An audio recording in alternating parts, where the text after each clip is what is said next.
ရင်တော့အရှုံးမပေးနဲ့အဲ့ဒီစိတ်ဓာတ်ကိုမင်းတို့မွေးထားမယ်နလန်မထူနိုင်လို့သေဆုံးသွားတဲ့သူတွေလူကဘာတန်ဖို့မှမရှိဘူးတောကဝေဒနာအခုမရှိဘူးလေနောက်ဘဝထပ်ရှိပါလေ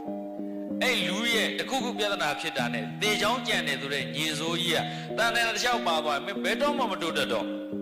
ဒါကြောင့်ဒီတောကတွေဒီဝေဒနာတွေဘာကြောင့်ဖြစ်တာတော့လို့ root cause ကိုရှာပညာမတက်လို့လား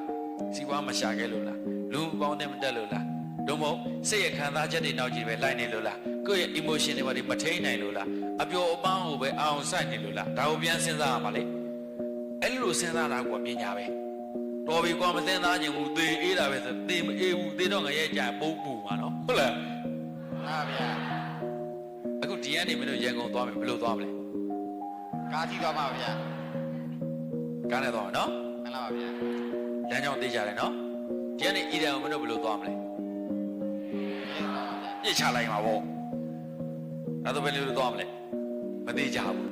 မသိကြတဲ့နေရာပြဿနာပိုများတယ်လို့မှတ်တာမသိကြတဲ့နေရာပြဿနာပိုများတယ်ဒါကြောင့်အရှုံးမပေးနဲ့ဒီတောကပရိဒီဝါဆိုတာကိုယ့်ရဲ့အရေးချင်းကိုမြင့်ပေးတာပဲမင်းကို level up ဖြစ်ပေးတာလေဟုတ်လားဆိုအဲ့ဒီဟာကိုမင်း pass လုပ်နိုင်ရင်မင်းနောက်တစ်ဆင့်မြင့်သွားပြီ